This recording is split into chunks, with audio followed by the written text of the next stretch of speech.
আপনারা কি করবেন? আপনারা ওই মালিকের সে যে গেছে তার একটা পাসপোর্ট আছে না, আপনারা সেই পাসপোর্টটা বাতিল করবেন যাতে সে বাংলাদেশে ঢুকতে না পারে। ঠিক আছে, এটা করতে পারে। এটা কি আমি আপনি করতে পারবো? এটা পারবে হচ্ছে সরকার। সরকার এবং তার যে নির্দিষ্ট বাহিনী আছে তারা। ফলে প্রথম হচ্ছে তার যেই মালিকগুলো দেশের বাইরে চলে গেছে তাদের পাসপোর্ট ক্রপ করতে হবে। তারপরে কি তার সম্পত্তি আছে না দেশে? হ্যাঁ, তার তো দেশে সম্পত্তি আছে। সেই সম্পত্তিগুলোকে রাষ্ট্রীয়ভাবে হস্তগত করতে হবে এবং এই যে এদেরকে দেখাশোনা করার জন্য, হ্যাঁ, মালিক মানে তারা বলে যে ওরা শ্রমিক বান্ধব, ঠিক আছে, মেনে নিলাম। তাহলে বিজিএমইএ বিকেএমইএ আছে, হ্যাঁ, তাদের কাছে টাকা নেই, আছে না? তাহলে তারা টাকা দিয়ে যাবে।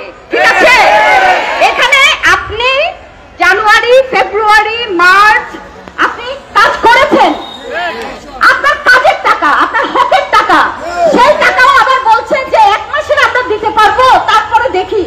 এবং তাও বলছে কি যে ওরা যদি মানে বেইমানি করে তাহলে আসলে ওরা কি করবে? তাহলে আমাদের এই যে প্রশাসন কেন আছে, পুলিশ বাহিনী কেন আছে? মানে শ্রমিকদেরকে মারার জন্য?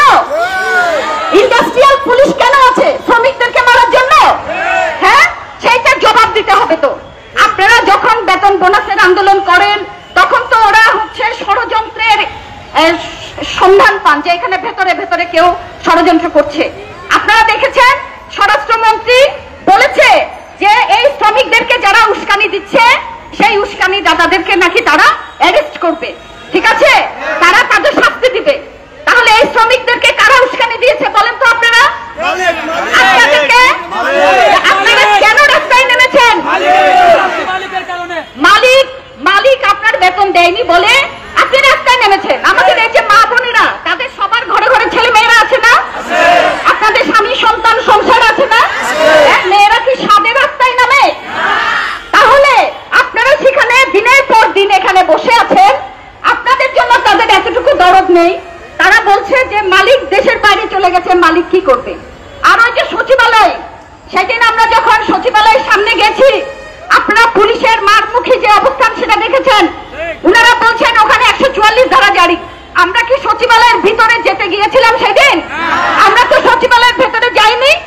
আমরা সচিবালয়ের পাশে, ওখানে সবাই সমাবেশ করে এবং আমাদের এই দেশে সবার সমাবেশ করার অধিকার আছে।